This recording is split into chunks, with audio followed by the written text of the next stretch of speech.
KF-21 국산 공대공 미사일 공개. 미국 드디어 한국 최종 봉인 풀어. 대선 5일 트럼프 한국 핵무장 주장. 방사청이 어제 30일 한국형 초음속 전투기 KF-21의 장거리 공대공 미사일인 미티어의 도입 계약을 체결한 것으로 확인됐습니다. 계약 조건 협상 타결이 늦어지면 미사일 도입 시기가 밀려 KF-21 초도양 3분에 한동안 미티어를 장착하지 못할 것이란 우려가 어제 계약 체결로 해소됐습니다. 방사청 핵심 관계자는 가격, 인수 시기, 후속 군수 지원 등 모든 조건에 대한 협상이 타결돼 계약이 체결됐다며 이번 계약으로 미티어 1차분 100발을 KF-21 1차 양산에 맞춰 들여오게 됐다고 밝혔습니다. 유럽 은비대사가 제작하는 미티어는 램제트 덕티트 엔진의 추진력으로 최고 속도 마 4.5로 비행해 200km/h 스텔스 전투기도 요격할 수 있습니다. 세계 공대공 미사일 시장을 장악하고 있는 미국의 앞남보다 사거리, 비행 속도 등에서 앞서는 미티어의 도입으로 KF-21의 공격력과 수출 시장 경쟁력이 한층 높아질 것으로 방사청은 기대하고 있습니다. 우리 항공기로 지킨다 K. 25년간 5배 성장, 2050년 세계 7위. 기아는 1997년 국제통화기금, IMF, 외환위기 이후인 1999년 국내 항공우주산업 육성을 목적으로 대우중공업, 삼성항공, 현대우주항공의 항공사업부를 통합해 설립됐다. 명실상부 국내 항공우주기업의 한 축으로 자리매김했다. 국산 항공기 개발과 수출 시대 개막, 민수 및 우주 분야 산업 확대 등 국내 항공우주 산업에 큰 전환점이 있을 때마다 중심에 있었다. 창립 당시 7천억 원 수준에 불과했던 매출은 지난해 창사 이래 역대 최대인 3조 8천억 원을 달성하며 5배 이상 성장했다. 기본훈련기 KT-1을 시작으로 초음속 고등훈련기 T-50, 다목적 전투기 FA-50, 한국형 전투기 KF-21, 다목적 헬기 수리온, 소형 무장 헬기 넷까지 국산 항공기 개발에 성공했다. KA는 또 공군의 안정적 운영을 기반으로 세계 시장에서 신뢰성을 인정받으며 K방산의 대표 기업으로 떠올랐다. 그 결과 KT-1과 T-50 계열 항공기 222대가 전 세계 하늘을 날고 있다. 향후 그 관심이 수리온과 KF-21 등 KA의 다양한 플랫폼으로 확대돼 글로벌 안보 벨트를 구축해 나갈 예정이다. 군수 외에도 KA는 에어버스, 보잉 등 세계 유수의 항공기 제작업체 핵심 파트너로 민항기 설계와 제작에 참여하며 우수한 품질과 기술력, 사업 수행 능력을 인정받고 있다. 최근 수직 이착륙 전기 항공기, eVTOL, 부품 공급 계약을 체결하는 등 미래 사업으로 영역을 확대하며 글로벌 경쟁력을 강화해갈 방침이다. 또 뉴스페이스 시대 도래에 따라 기존 중 대형 중심의 위성 플랫폼을 소형 초소형까지 확대하고 재사용 발사체 등 사업화가 높은 우주 모빌리티 사업의 투자를 통해 글로벌 우주 시장을 선점해 나갈 계획이다. 특히 KA는 글로벌 기업으로 도약하기 위해 내수 군수 하드웨어 중심에서 수출 민수 소프트웨어 중심으로 체질을 개선하며 6대 미래 사업 완성에 박차를 가한다는 방침이다. 6대 미래 사업은 차세대 공중전투체계, 차세대 수송기 및 고속중형 기동헬기, 민군 겸용 미래 항공 모빌리티, 뉴페이스 솔루션, 인공지능, AI, 중심 소프트웨어 연구개발이다.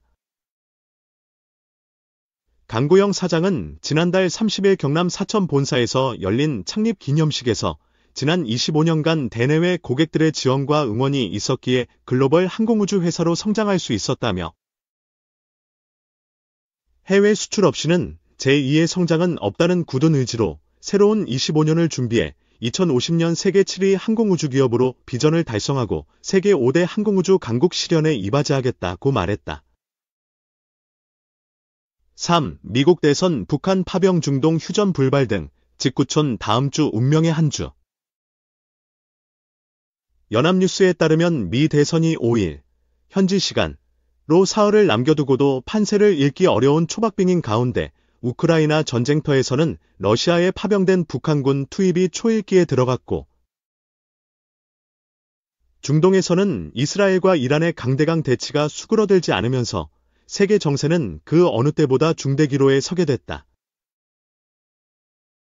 특히 이 같은 삼중 리스크가 시계제로 속에 얽히고 설킨 채로 맞물리면서 국제사회는 긴박하게 돌아가는 외교전으로 복잡한 고차방정식 해법을 찾으려 하고 있다. 나흘 앞으로 다가온 미국 대선 판세는 그야말로 초박빙이다. 전국적인 여론조사 결과는 물론 승부의 열쇠를 쥔 7개 경합주의 지지율도 1에서 2%포인트 안팎밖에 나지 않는 데다 여론조사 업체와 시기, 방식에 따라 결과도 상반되게 나오는 혼전이 이어지고 있다. 유권자의 40%가 넘는 약 6,500만 명이 31일까지 사전투표에 참여한 점도 변수로 꼽힌다.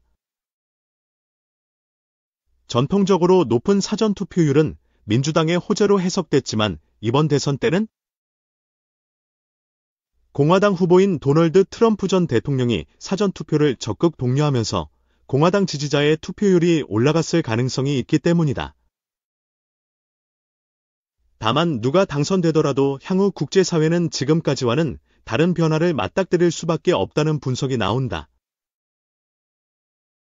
미국 일간 월스트리트 저널 WSJ은 1일 보도에서 민주당 후보인 카멀라 해리스 부통령과 공화당 후보인 트럼프 전 대통령은 극명하게 다른 외교 정책을 펴왔지만 이번 대선에서는 누가 당선되더라도 변화가 불가피할 것이라고 진단했다.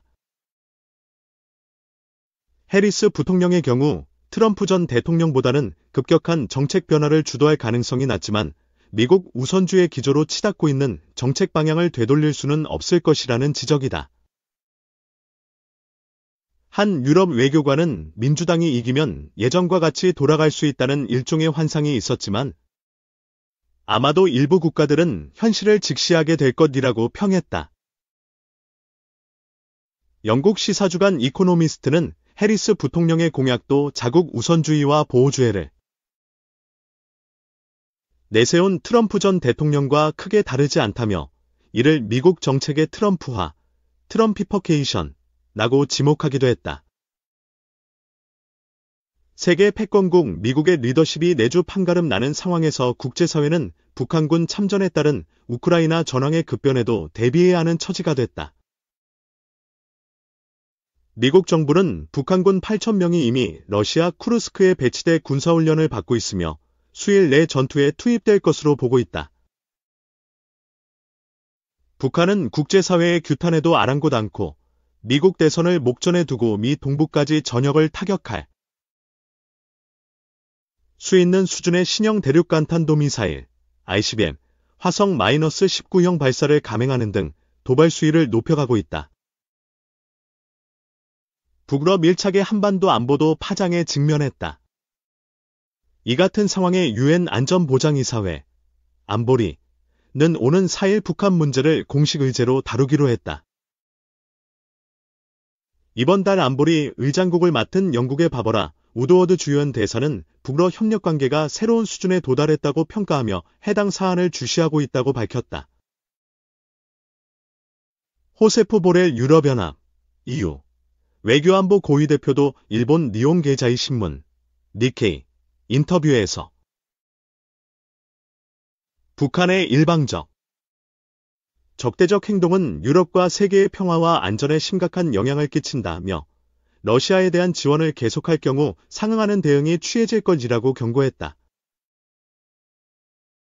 조태열 외교부 장관과 김용현 국방부 장관, 미국의 토니 블링컨 국무부 장관과 로이드 오스틴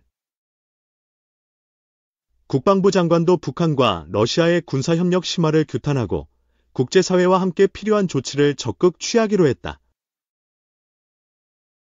볼로디미르 젤렌스키 우크라이나 대통령은 북한군에 맞서기 위해 미국의 장거리 미사일 사용 허가를 거듭 요청하고 있다.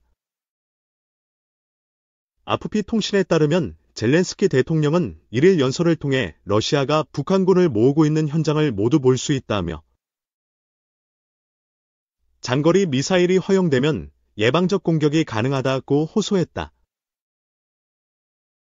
그는 특히 동맹국들이 필요한 장거리 능력을 제공하지 않고 북한군이 우크라이나를 공격하기 시작할 때를 그저 기다리고 있다고 비난하기도 했다. 젤렌스키 대통령은 앞서 한국에도 화포와 방공 시스템 등 무기 지원을 요청하기도 했다. 미국은 우크라이나에 대한 4억 2,500만 달러의 군사 지원을 추가로 발표했다. 미 국방부는 방공 요격기와 로켓 시스템, 장갑차, 대전 참호기 등을 지원한다고 밝혔지만 우크라이나가 요구하는 장거리 미사일 허가는 포함되지 않았다.